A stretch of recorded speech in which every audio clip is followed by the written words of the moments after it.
Të rinjtë e kryeqytetit kanë festuar sot ditën e ndjenjës Shën Valentinin. Një iniciativë e Forumit të rinjve demokrat në rrugët e Bllokut ka bërë që me dhjetra të rinj të përfshihen në këtë festë duke dhënë mesazhin për më shumë dashuri.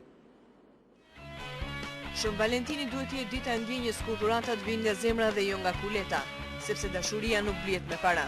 Dhe ashtu siç është tradita, këshillohet që ndjenja e dashurisë të shprehet me pusulla të shkruara ose letra pa e vrarë mendjen. Pa qenë profesionist në mënyrën e të shprehurit të ndjenjës, mjafton që atë ta shkruar siç e ndjen.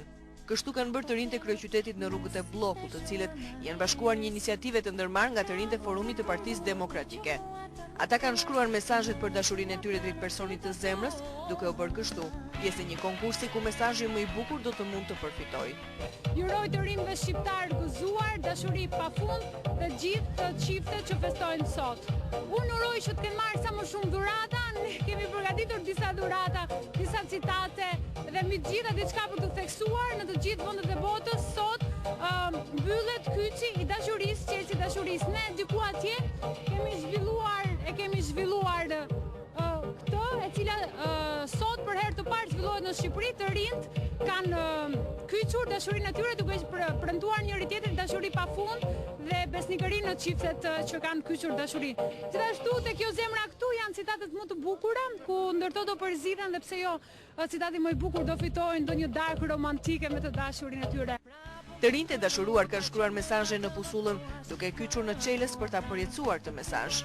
Madje disa prej tyre shprehen se në këtë ditë ky mesazh merr kuptim të veçantë, edhe pse nuk kushton as pak, sepse ky gjest i thjeshtë është gjithçka për ditën e dashurisë, më shumë se një tufë me lule apo një pako çokolata.